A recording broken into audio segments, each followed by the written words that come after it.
Club, Frédéric Tadei.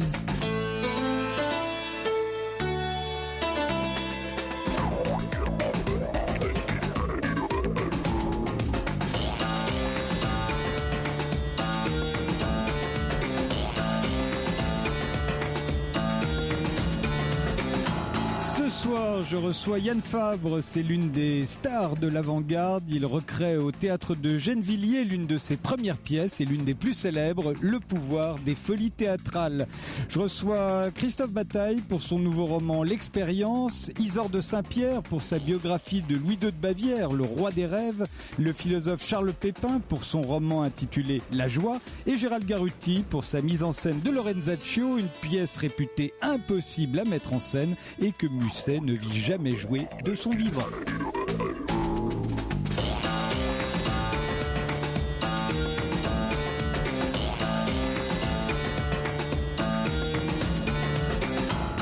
Alors qu'est-ce qu'on fait de nouveau depuis le début des années 2000 ? Je vais pouvoir poser la question à Yann Fabre, vous qui avez incarné l'avant-garde dès les années 80 et qui l'incarnez aujourd'hui encore. Qu'est-ce qu'on fait de nouveau en ce début de 21e siècle artistiquement ? Yann Fabre, je le dis pour nos auditeurs, va être traduit par Thomas de la Guardia.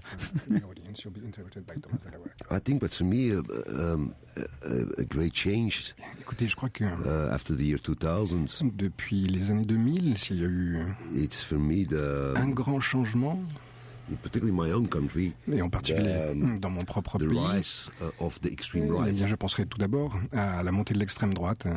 Because I was often in my country almost physical attacked and Dans mon mentally pays, attacked. il m'est arrivé très souvent d'être Extreme attaqué right. par And I think l'extrême it's, droite, parfois a physiquement. dangerous evolution, Et je all crois over que Europe, I think. nous voyons à l'œuvre une tendance assez dangereuse partout en Europe.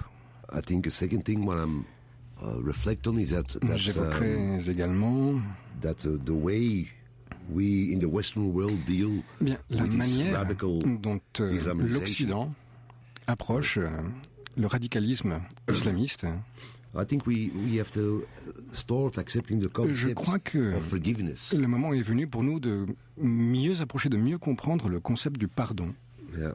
To understand these people also. Why do Il these faut kind of également que nous things? comprenions l'autre, pourquoi ils agissent comme ils The agissent. moment we cannot to understand why do Dès these lors kind que of things, on and ne we comprend cannot pas forgive, pourquoi l'autre agit comme il agit, we will not alors improve on ne the peut world, pas I think. pardonner et dès lors on ne peut pas rendre le monde meilleur non plus. J'ai l'impression, Charles Pépin. c'est très compliqué ce que vous avez dit et c'est très problématique. J'ai l'impression que le pardon se pose plutôt dans le cas où on comprend pas l'autre et où on arrive à le pardonner alors que justement on le comprend pas. Et si on pense qu'il faut conditionner le pardon à la compréhension, on risque de ne jamais réussir à pardonner. Au fond, il me semble que le problème, c'est que là où la question du pardon se pose, c'est précisément quand c'est impardonnable, donc incompréhensible. C'est pour ça que ça me paraît un peu bizarre de dire qu'il faut essayer de comprendre pour pouvoir pardonner. Cela dit, c'est pas un débat. Hein. Je dis ça pour dédramatiser. J'ai bien compris que j'étais hors du sujet de l'émission. Non, mais bon, du tout. c'était intéressant comme idée, donc voilà. Vous vouliez ajouter quelque chose, Yann Fabre ? No, but I think it's important to start understanding the other Je crois side. qu'il est important First de to try to commencer par understand the other comprendre side l'autre. that we maybe can forgive or C'est try to à forgive. partir de ce moment-là que l'on peut au moins essayer de pardonner. Voilà, c'est dit. And for the rest, for a lot of people, I think it's a mobile phone and the computer probably a big change. But I never used a mobile phone and computer Après, in my life. l'autre grand changement, c'est l'Internet et les téléphones mobiles, mais je ne m'en sers jamais moi-même. Donc voilà. Christophe Bataille, qu'est-ce qu'il y a de nouveau depuis le début des années 2000 pour vous, qui êtes écrivain ? Écoutez, moi je pense que il n'y a pas que les œuvres d'art ou la politique, il y a aussi le contexte social, c'est mon seul côté marxiste peut-être. Et pour moi, ce qui me frappe beaucoup depuis 10 ans ou 15 ans, c'est le retour des salles de cinéma. Je me souviens dans les années 80, 90 et au tout début des années 2000, j'allais voir par exemple Usak de Ceylan ou les premiers Ritipan, S21, et puis ces films disparaissaient des salles et il y avait personne et j'en parlais et on me disait tu es snob Christophe avec tes films, etc. Et aujourd'hui je constate que par exemple Timbuktu de Sissako, qui est pour moi une sorte de Bresson contemporain, avec l'âne de Balthazar qui se promène chez nos amis islamistes, ou bien ce que fait toujours Ritipan, ou bien Ida, ce film polonais sur l'extermination, il y a à nouveau un choix et surtout un désir d'aller ensemble en salle. d'aller, voilà, l'œuvre d'art, c'est aussi une sociabilité, c'est aussi, comme à la FNAC dans nos jeunes années, Frédéric et moi, aller rencontrer des jeunes garçons et des jeunes filles au rayon BD, croiser des voisines au cinéma, faire des rencontres, parler. Le corps social, ça n'est pas que pour les manifestations, c'est aussi pour la culture. Isolde de Saint-Pierre. Et j'ai envie de retenir de toutes ces années de maintenant, c'est cet essor architectural qui fait aussi des HLM absolument atroces, mais qui fait cette espèce de vaisseau fantôme qui vogue sur le jardin du Bois de Boulogne. Et je trouve que les réalisations actuelles sont absolument géniales. Et l'œuvre de Franck Gehry en particulier, moi je l'admire. Le vaisseau fantôme, c'est la fondation Vuitton. Oui, et j'aime mieux l'appeler vaisseau fantôme.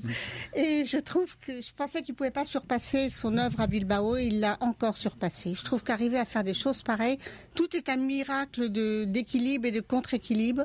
Je trouve ça génial. Charles Garuti.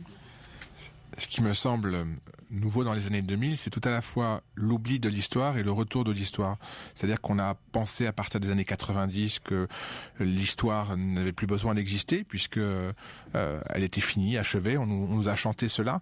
Et évidemment, à partir des années 2000, je pense au 11 septembre, mais plus dernièrement à l'échelle française aux attentats, qui d'ailleurs ont eu une répercussion internationale, évidemment, on s'aperçoit que non seulement l'histoire n'est pas terminée depuis 10 ans, mais qu'elle revient avec d'autant plus de force qu'elle a été oubliée. Alors évidemment, l'histoire n'apprend rien, mais je pense que ça détermine pour nous, artistes intellectuels, une réflexion qui doit sans doute sortir de postures très individualistes et peut-être retrouver un sens, comme vous le disiez, d'une dimension collective, politique au sens le plus fort du terme. Charles Pépin, vous vouliez nous dire ce que vous avez trouvé de nouveau, peut-être vous, depuis le début des années 2000. Oui. Mais c'est vrai que j'ai tellement envie de réagir. C'est pour ça. Tout le temps. Vous êtes un type de réaction. Notamment, c'est clair que ce qui s'est perdu, c'est l'idée de la fin de l'histoire. Et ça change tout. D'ailleurs, ça impacte beaucoup la question de l'art. Mais non, j'ai l'impression que moi, ce qui me fait peur, en fait, depuis 15 ans, c'est le retour de la crispation identitaire sous toutes ses formes, sous les formes un peu infantiles et régressives, à savoir chacun s'accroche à son identité et prend n'importe quoi pour se remplir d'une identité.